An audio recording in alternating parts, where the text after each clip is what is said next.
Bonjour et bienvenue dans votre programme Sensé, surmonter et endiguer naturellement le stress pour s'épanouir. Cette semaine, dans notre semaine 2 de notre programme, dans le module Alimentation sensée, nous allons parler des fringales.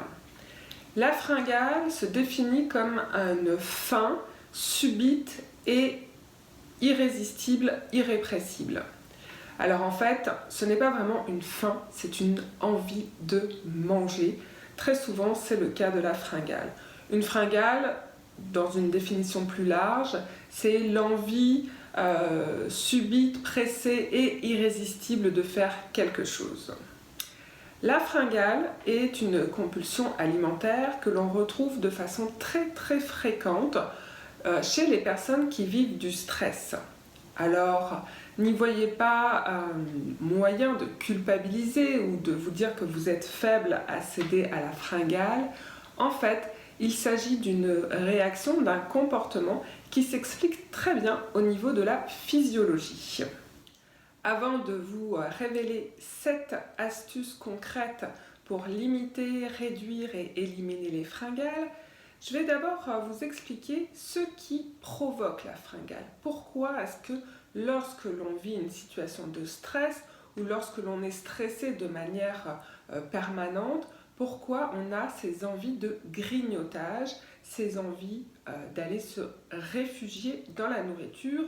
Et j'utilise le mot réfugier vraiment de façon très consciente et volontaire. D'autant plus que, justement, on ne va pas s'orienter vers des aliments santé, on va plutôt avoir des envies d'aliments gras et sucrés. Tout cela, c'est la faute d'une hormone qui s'appelle le cortisol. Notre organisme, lorsqu'il vit une situation de stress, et notamment du stress répété ou chronique, se met à produire un certain nombre d'hormones, dont ce fameux cortisol qui est libéré par les glandes surrénales principalement. Ce cortisol fait augmenter notre envie d'aliments refuge, autrement dit d'aliments gras et sucrés. La problématique, c'est ce que cela engendre au niveau de notre organisme. Mais la motivation derrière ce déclenchement de cette envie, c'est d'aller procurer un sentiment de satisfaction et de bien-être immédiat pour compenser le sentiment d'inconfort, le sentiment de frustration, d'insécurité, etc., que génère le stress, la situation de stress. Or, justement, ces aliments gras ou sucrés, gras et sucrés, nous génèrent cette sensation de satisfaction et de bien-être immédiat. Explication. Prenons tout d'abord le cas des aliments gras. Le fait de manger un aliment gras va procéder au niveau de la psychologie de notre organisme à une mesure de protection. Dans notre corps, le gras, la graisse, les lipides, c'est le moyen qu'il a de se protéger. Donc lorsqu'il se sent affaibli, en danger, notre corps va produire de la graisse. Par conséquent, il va aller chercher, il va aller nous demander des corps gras pour aller stocker cette graisse en termes de protection. D'où à ce moment-là l'attirance que l'on peut avoir justement pour les aliments très gras, excessivement gras. Par ailleurs, la consommation de cet aliment sur l'instant T va faire en sorte de produire des hormones que l'on appelle les endorphines. Et ces endorphines nous procurent justement une sensation de légèreté, une sensation un peu d'euphorie au niveau de la chimie de notre cerveau. Mais cette sensation n'est que passagère. Or, ce que l'on recherche pour avoir une humeur stable et forte, c'est que cette production d'endorphines et d'autres hormones comme la sérotonine ou la dopamine soit globalement à un niveau élevé et ce de façon durable. Mais à travers nos fringales et notre alimentation compulsive liée au stress, ce sont des courtes périodes de production de ces hormones bénéfiques qui interviennent pour ensuite replonger en fait dans des déséquilibres et donc dans des humeurs moins agréables. Au niveau de nos envies d'aliments sucrés, alors il y a différents mécanismes qui expliquent cette attirance. Premièrement, le stress nous demande énormément d'énergie pour y faire face, pour lutter, pour continuer à nous adapter et à survivre aux situations de stress. Or, un des aliments, un des nutriments, dirais-je, qui est à la source de notre production énergétique, c'est le matériau principal, c'est le glucose. Le glucose, il va être transformé lors du processus digestif lorsque l'on va manger des glucides.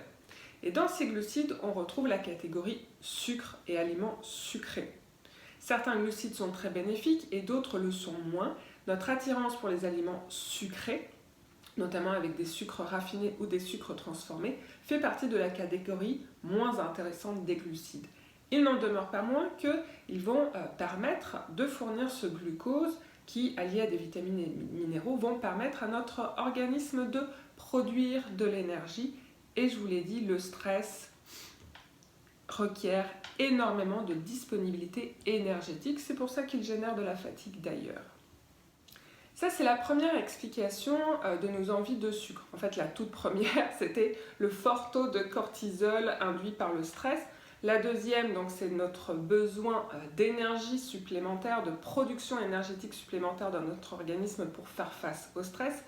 Et la troisième est directement liée au mécanisme métabolique du sucre.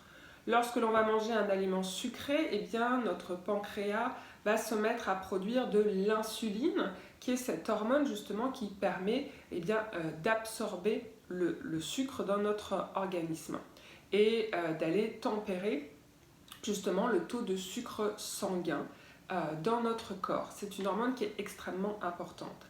Et cette hormone, lorsqu'elle se produit, engendre la production d'une autre hormone au niveau de notre cerveau qui est la sérotonine, l'hormone de la satisfaction et du bien-être. C'est pour ça que lorsqu'on mange un aliment sucré, on se sent sur le moment tellement satisfait et tellement bien, tellement réconforté. Alors quand je parle d'aliments sucrés, c'est pas forcément juste sucré en goût. On peut avoir des glucides, notamment je pense à tout ce qui est farine blanche ou pâte blanche, etc. Tous ces glucides transformés et raffinés qui vont générer le même type de situation. Donc, de ce fait, on va avoir cette production de sérotonine et on va se sentir mieux sur le moment. C'est un cercle parfaitement vicieux parce que plus on produit fréquemment de l'insuline, plus notre corps s'affaiblit et que comme la production de sérotonine est très courte, on va avoir envie de la renouveler et on tombe justement rapidement dans le phénomène de l'addiction. On va aller chercher cette sensation de bien-être et dans le phénomène de la compulsion qui va se renouveler.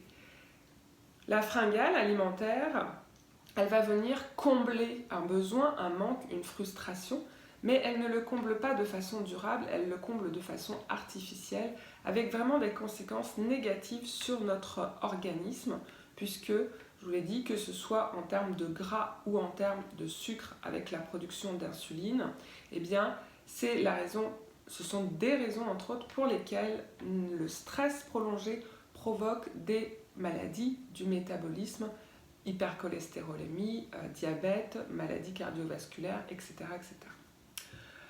Outre le fait que, comme je vous le disais, la fringale du coup est tout à fait illusoire et artificielle comme option pour se sentir mieux.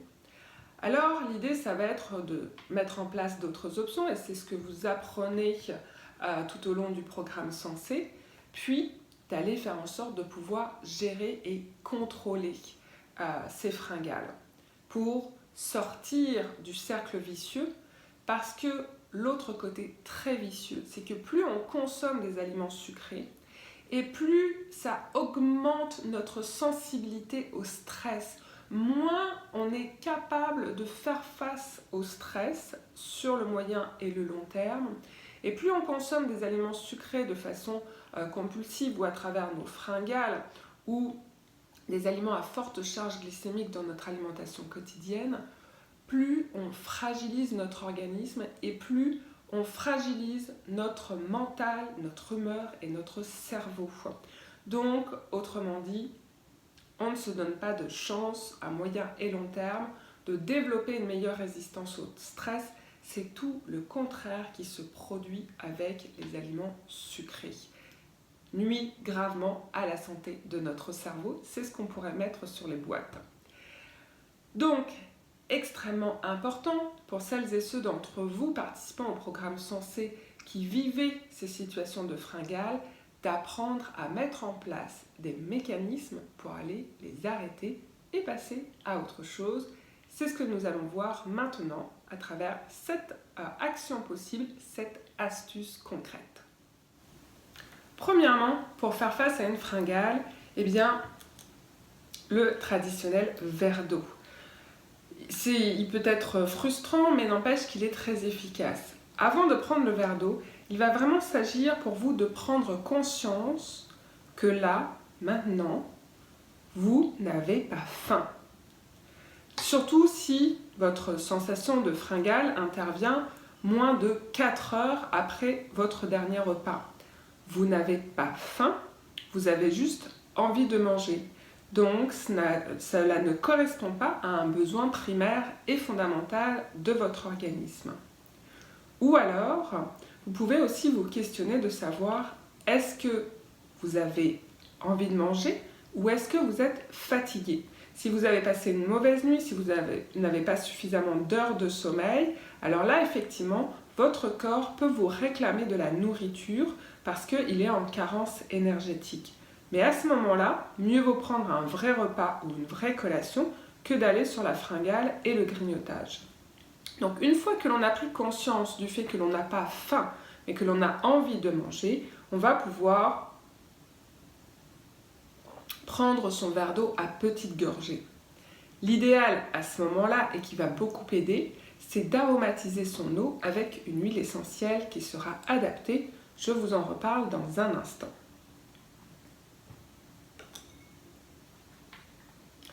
Deuxième technique que l'on peut additionner à la première, ça va être de manger, mais pas forcément le gâteau, les chips, le chocolat ou les biscuits ou peu importe ce que vous mangez à ce moment-là. Ça va être de manger des aliments qui vont être très croquants et craquants et que vous allez mâcher très consciencieusement. Pas en faisant toute autre chose à côté, mais en vous prenant un temps d'arrêt pour vraiment aller mâcher, mastiquer longuement, consciencieusement cet aliment. Le mécanisme de la mastication va agir au niveau de votre cerveau et va agir au niveau musculaire pour aller détendre les tensions qui existent de façon justement à relâcher cette pression qui vous amène à avoir envie de manger. À ce moment-là, les aliments que l'on va choisir, ça va par exemple être des amandes. Et une amande, on ne va pas juste la mâcher comme ça, on va la grignoter à la façon de l'écureuil très consciencieusement jusqu'à ce qu'elle soit une bouillie avant de l'avaler et on va y aller une amande par une amande. Et là, normalement, 4 à 5 amandes feront l'affaire. Ou bien la fameuse carotte ou le bâton de céleri. Bref, des aliments durs que l'on va aller mastiquer très consciencieusement en ne faisant que cela et pas en étant devant l'ordinateur ou en lisant un livre ou en étant devant la télé ou en étant en discussion. Il ne faut pas que ce soit machinal, il faut que ce soit conscient. À ce moment-là, vous aurez quand même la satisfaction de la mastication tout en ayant libéré les tensions et en étant présent sur le moment. Autre technique à notre disposition, des techniques que j'aime beaucoup, c'est l'acupressure. Les points d'acupressure ou d'acupression, on va en fait aller solliciter les points d'acupuncture en médecine traditionnelle chinoise, mais sans les aiguilles, uniquement avec nos doigts, donc très facile à faire à n'importe quel moment. est tout à fait accessible à tout un chacun. Je vais donc vous proposer dans ce module 3 points d'acupressure différents. Vous choisirez lequel vous convient le mieux. Le premier point, c'est celui qu'on appelle le point 16 dans les méridiens chinois, c'est le point de la rate. Et il est relié justement à la question de la boulimie et de la compulsion alimentaire, aux envies de manger versus la faim. Nous allons donc pouvoir le solliciter. L'avantage qu'il a, c'est qu'il est également facile à trouver. Alors, on va positionner son pouce au niveau du téton du sein, puis on va aller chercher ici sous les côtes, et vraiment dans l'alignement du téton. On va mettre ses mains en forme de C, puis aller chercher ici, donc au niveau du diaphragme, et toujours la main en C, on va aller appuyer plusieurs fois et même maintenir ce point-là pendant 30, 45, voire 1 minute. Le tout en respirant bien, puis on va pouvoir aller faire la même chose de l'autre côté. Donc on part du téton, on se place sous les côtes, on va chercher le point et on le maintient. Alors attention, il ne s'agit pas de se faire mal. L'idéal, c'est d'allier ce geste-là avec la respiration, l'olfaction de certaines huiles essentielles dont je vais vous parler ensuite. Vous pouvez également utiliser le diffuseur atmosphérique pour faire cet exercice-là en même temps pour profiter justement de l'olfaction de ces huiles essentielles qui vont agir au niveau de vos perceptions, de vos envies de faim. Deuxième point d'acupressure que j'aimerais vous suggérer dans cette vidéo, ce module, il est facile à trouver, notamment si on n'est pas couvert d'un gros pull, d'un gros chandail, eh bien on va aller chercher au niveau du coude, donc en pliant légèrement le coude, puis on va chercher le point qui est à mi-chemin entre l'arête du coude et l'intérieur. Donc ça va se situer par là, là où il y a une petite bosse. Et on va aller stimuler ce point, donc soit avec l'index ou avec le pouce selon où vous êtes plus à l'aise. On va aller stimuler ce point.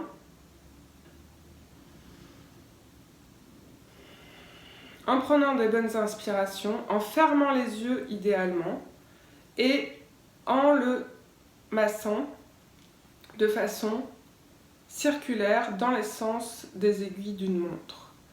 Puis on va pouvoir maintenir ce massage également pendant une petite minute,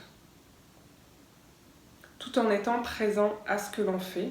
Là encore une fois, on peut accompagner ce massage de l'olfaction ou de la diffusion d'une ou plusieurs huiles essentielles sélectionnées pour cela. Enfin, troisième point à suggérer, c'est le point que l'on appelle le GB20 et qui est situé à l'arrière de la nuque, en fait de part et d'autre des cervicales, qui correspondent au point au niveau occipital. Donc vous allez voir dans le lien de la vidéo, je vais vous mettre un schéma à télécharger. Donc là, on va tout simplement utiliser ces pouces et les placer au niveau de ces deux points. Et on va mettre la tête légèrement en arrière. Puis là encore, on va aller les masser en prenant des grandes respirations.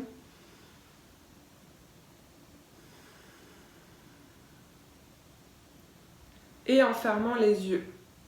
Ces points-là vont agir justement au niveau du stress, au niveau de l'anxiété, vont agir au niveau de la chimie du cerveau pour dire à notre cerveau « je n'ai pas besoin de manger ».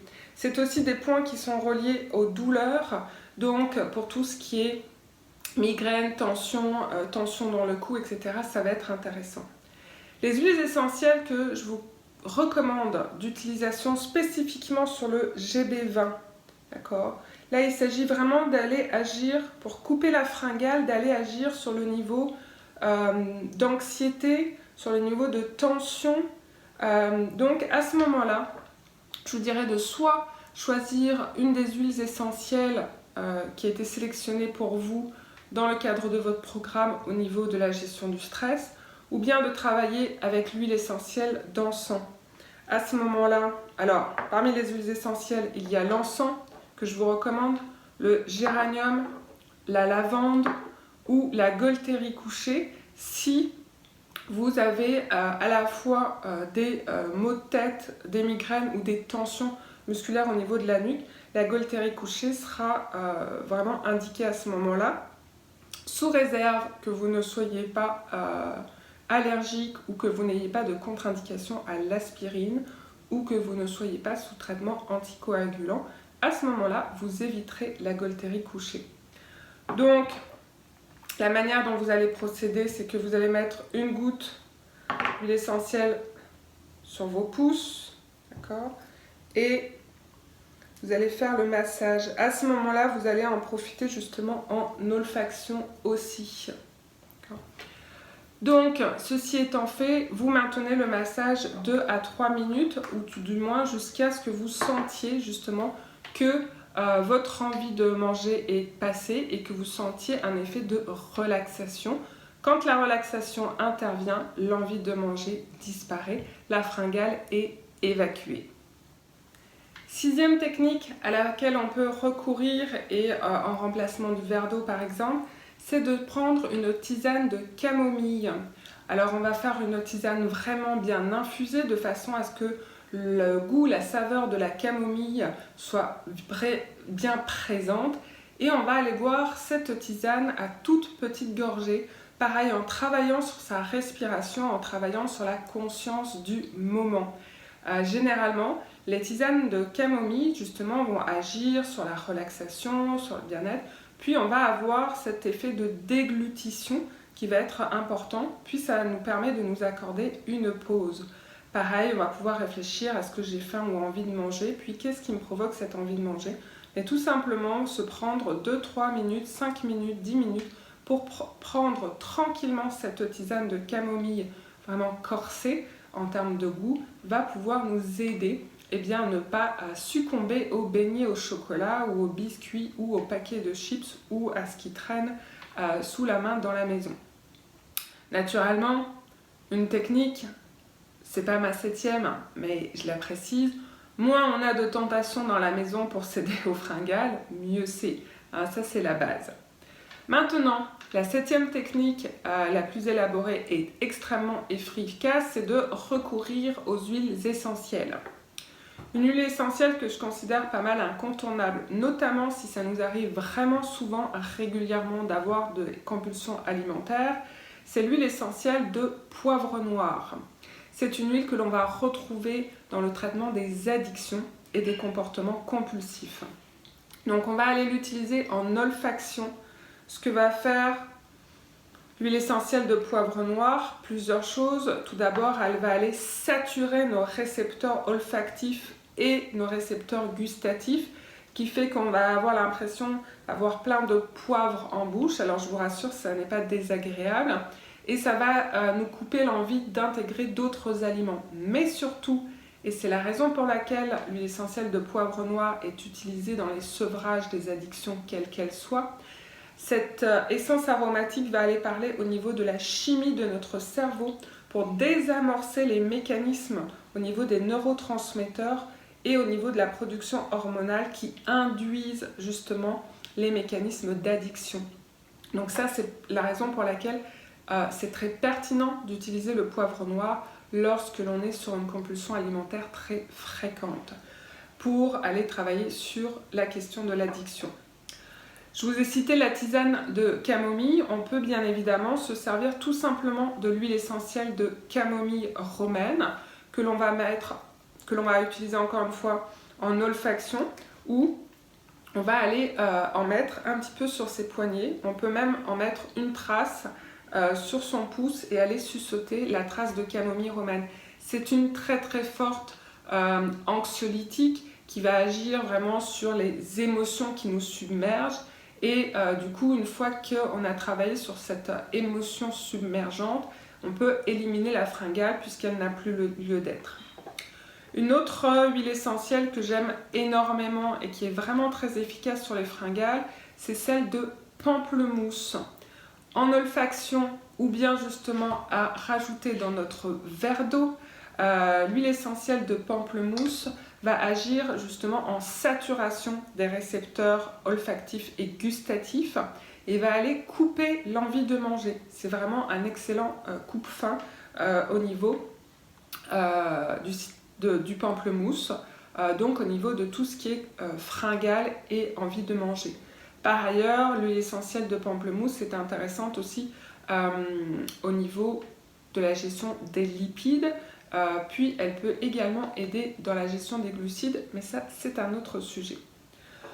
Deux autres huiles à notre disposition, celle de cannelle et celle de girofle. Celles-ci vont être particulièrement intéressantes en olfaction lorsque notre envie de manger procède d'un coup de colère ou d'un gros énervement, etc. Donc ces huiles essentielles vont agir, notamment la cannelle, pour aller désamorcer le sentiment de colère. Là on parle d'aromathérapie subtile, pour désamorcer le sentiment de colère. Et de ce fait, en le désamorçant, on pourra l'associer d'ailleurs avec le poivre noir ou l'associer à la camomille romaine. Et bien, une fois qu'on travaille là-dessus, plus besoin de s'adonner à sa fringale puisque le sentiment déclencheur de la fringale aura été géré. Le clou de girofle va également intervenir là-dessus, à l'instar du poivre noir aussi. Il va tellement nous saturer, tellement nous imprégner qu'on ne se sentira plus capable de manger quoi que ce soit. Il est particulièrement intéressant sur les fringales de salé ou de gras, notamment le clou de girofle. Puis au niveau subtil, il nous amène à travailler sur les causes racines de la douleur. Donc lorsque justement on a une fringale qui est provoquée parce qu'on a été blessé ou que l'on a une douleur émotionnelle, etc., liée à un événement. Une solution facile pour stopper les fringales, c'est une synergie aromatique prête à l'emploi qui s'appelle le Smart and Sassy. On le retrouve aussi sous le nom Slim and Sassy. On va y retrouver du pamplemousse, de la menthe poivrée, de la cannelle, du gingembre, et puis d'autres huiles essentielles dont le nom m'échappe présentement. Le Smart and Sassy, c'est la synergie justement qui est élaborée pour travailler sur la régulation métabolique, donc au niveau de nos glucides, de nos lipides, et c'est une synergie qui va aider pour la gestion du poids, mais qui va être très utile pour la cellulite aussi, et sur les fringales. Donc là, la manière de l'utiliser, ça va être justement de la mettre encore une fois dans son verre d'eau, donc 2 à 3 gouttes de Slim and Sassy dans le verre d'eau, puis on va aller boire le verre d'eau par petites gorgées, vraiment ça c'est important. On va aller pouvoir respirer le Slim and Sassy, ou si l'on fait justement les exercices d'acupressure, on va pouvoir mettre le Slim and Sassy en diffusion atmosphérique en même moment, ou bien le mettre sur un petit foulard accroché à son cou. Bref, faire en sorte d'avoir l'odeur, le parfum du Smart and Sassy autour de nous. On va également pouvoir le prendre par exemple sur une petite boulette de pain que l'on va aller sussauter ou mâchouiller. Donc là, on va en plus avoir le goût qui va venir imprégner notre palais et éliminer notre envie de manger quelque chose d'autre.